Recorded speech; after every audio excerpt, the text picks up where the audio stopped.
Assalamu alaikum viewers. Welcome to Siasat English News. I am Ayman Omar. The Telangana government has cancelled the SCC examinations and postponed the intermediate exams.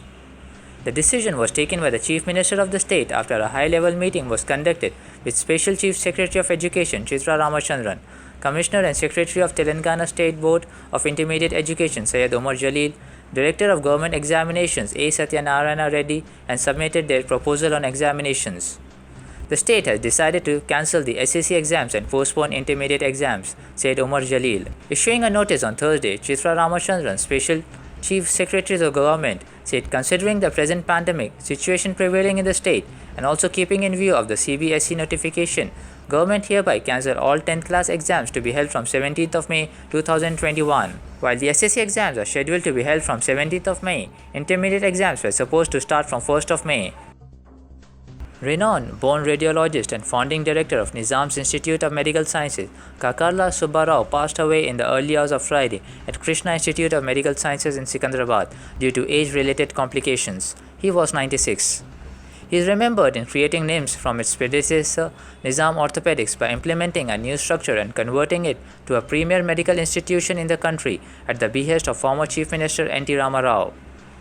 Born in an agricultural family to Venkata Ratnam and Manikyamma in Andhra Pradesh, Krishna district in 1925, Rao completed his MBBS from Andhra College and later MS in Radiology at New York University of Postgraduate Medical School.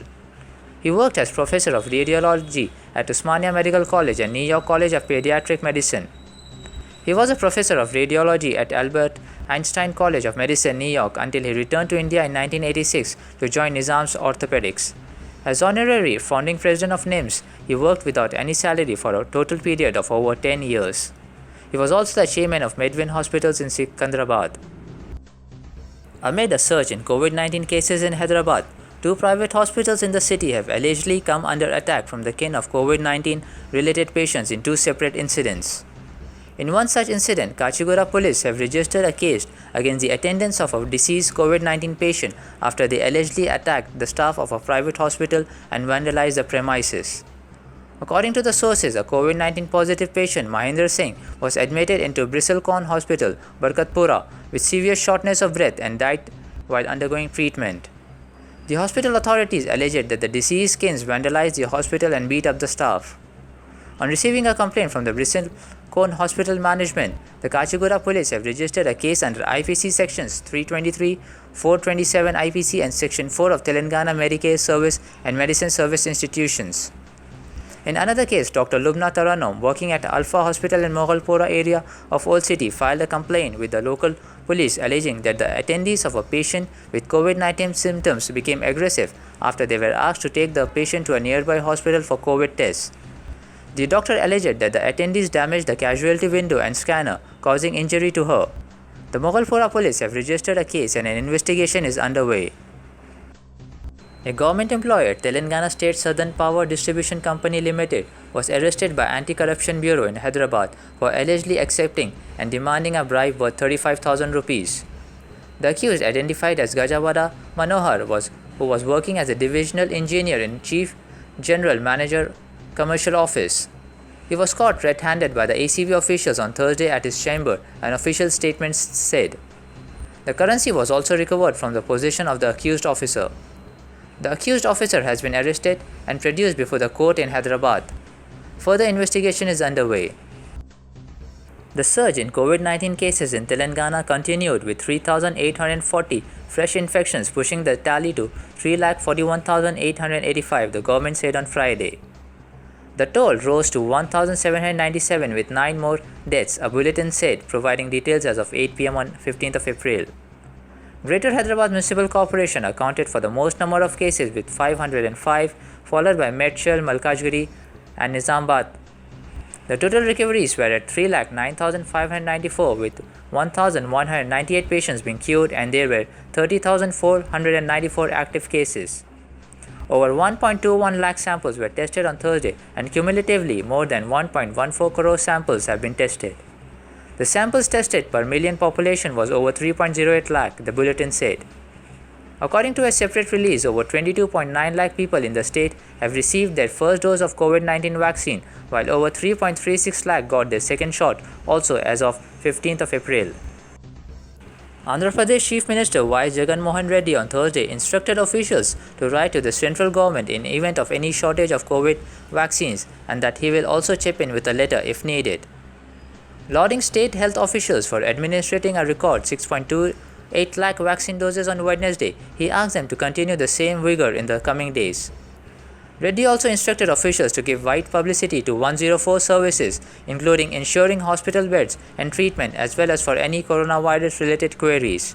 People calling 104 to request a coronavirus test should be directed to their respective primary health center, sub-center or village clinic, he said. Ambulance services should be provided and the treatment should be expedited with the help of ASHA workers. Health of the people in home isolation should be followed up, he said. The Chief Minister also told officials not to compromise on tests, treatment, medicines, sanitation, and quality of food in hospitals to ensure that patients do not suffer.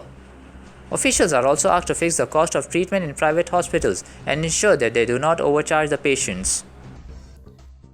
In a major development, the Hajj Committee of India has said that no Indian Muslims shall be allowed to go for the annual Hajj pilgrimage unless they have taken the 2 vaccine doses.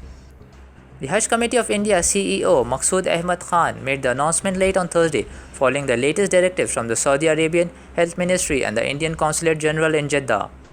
Accordingly, he advised those who have applied for the Hajj 2021 to take the first dose of the vaccine on their own now so they can be administered the second dose before the departure. However, Khan made it clear that there is no official communication on the status of the Hajj pilgrimage yet from the Saudi Arabian authorities so far, and the entire process would be subject to their approval. In case Indian pilgrims perform Hajj 2021, outgoing flights will start from the middle of June. The body of a 31-year-old Indian origin mathematician working with cryptocurrency and artificial intelligence was found floating in the Hudson River here, according to a media report which said he was battling apparent mental illness. Shuvroz Biswa's body was found floating in the Hudson River on Monday, the New York Post reported. Police sources said that there was no immediate apparent signs of foul play. Shuvroz's brother said that he and his family were gutted by the news, noting that they had tried in vain to help Shuvro as it battled apparent mental illness. "We are all extremely devastated," Biprojit Biswas was quoted by the newspaper as saying. Biprojit said his sibling was self-employed and most recently was working on a cryptocurrency security program. Online profiles show that Shuvro also dabbled in artificial intelligence. He said the family started to see changes in Shuvro's demeanor over the past year, but that he largely kept his struggles to himself. Shuvro's family urged him to talk to someone. "We tried to convince him, to the best of our abilities, to seek professional help, but he always denied that he needed psychiatric help," said Biprojit. Bollywood actor Parineeti Chopra star of biographical sports film based on the life of badminton champion Saina Nehwal's Saina is set to premiere on the 23rd of April on Amazon Prime Video. Amazon Prime Video took to Instagram on Friday and announced the digital premiere of the recently released Bollywood sports biopic Saina. With Parineeti Chopra as a lead, the film follows the career highs and lows of Saina Nehwal, one of India's ace shuttlers and one of the most celebrated badminton players in the country.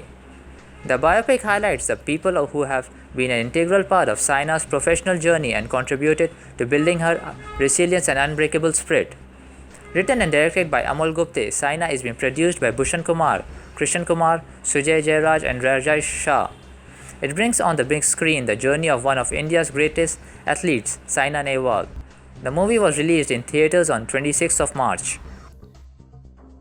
Smartphone maker Oppo said on Friday it is all set to launch A74 5G in India on 20th of April. According to the company, the upcoming smartphone is going to be company's first 5G ready phone under 20,000 rupees. The brand has been consistently working to bring in customer-centric, meaningful innovations and advanced technologies across its portfolio, the company said in a statement. This is Oppo's first phone with 5G compatibility in the pocket-friendly segment, it added. The upcoming smartphone will feature a 90Hz refresh rate. According to Gizmo China, the smartphone might feature a 6.5-inch IPS LCD screen that delivers an FHD+ resolution. It is likely to be powered by Snapdragon 480 chipset and paired with 6GB RAM and 128GB internal storage. Oppo A series phones have time and again proved expertise in delivering futuristic state-of-the-art technology innovations, user-friendly design aesthetics, trendy and fashionable form factor, and all this at a competitive price point, the company said. That's it for today, viewers. Thank you.